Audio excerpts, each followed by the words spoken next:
আসসালামু আলাইকুম। আজকে সদ্য মা হয়েছেন এমন মানুষদের জন্য নিয়ে এসেছি একটি কার্যকরী লাড্ডু টিপস।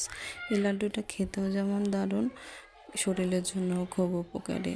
এটা ডেলিভারির পরবর্তী সময়ে এই লাড্ডুটা খেয়ে থাকে অনেকেই।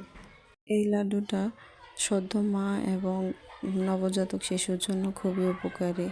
পেট ঠান্ডা রাখে এবং আপনার যত ধরনের কোষ্ঠকাঠিন্য জাতীয় সমস্যা থাকে সব দূর করে।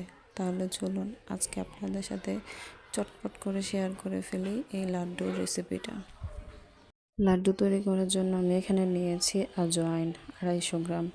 আজওয়াইনটা একটু তেতো স্বাদের হয় কিন্তু পেটের জন্য খুবই উপকারী। এটাকে ভালো করে পরিষ্কার করে তারপরে আমি একটা ব্লেন্ডারে জারে নিয়ে এগুলোকে গুঁড়ো করে নেব। গুঁড়ো করে একটা বাটিতে রেখে দেব।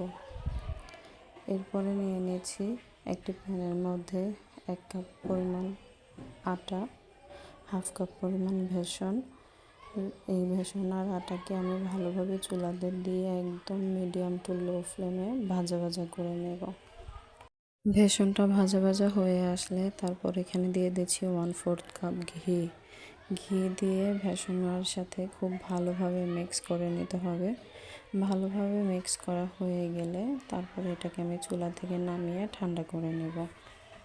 এবার আজওয়াইনের লাড্ডু তৈরি করার জন্য একটা প্যানের মধ্যে আমি নিয়ে নিচ্ছি 1 কাপ পরিমাণ গুড় আর 1 কাপ পরিমাণ পানি নিয়ে এটাকে ভালোভাবে জাল দিতে থাকবো। যখন একতারে শিরা হয়ে আসবে তখন এর মধ্যে দিয়ে দিচ্ছি 1/2 টেবিল চামচ এলাচ গুঁড়া দিয়ে এর মধ্যে দিয়ে দেব আগে থেকে ভেজে রাখা বেসন আর আটার মিক্সটা এবং আজওয়াইনের গুঁড়া দিয়ে এগুলোকে ভালোভাবে মিক্স করে একটা ডোতে তৈরি করে নেব। লাড্ডু ডো তৈরি করা হয়ে গেলে এরপরে আমি হাতের মধ্যে ঘি মাখিয়ে তারপর গরম এগুলোকে লাড্ডু শেপে তৈরি করে নিব। এই লাড্ডুটা খেতে যেমন মজাদার তেমনি শরীরের জন্য খুবই উপকার।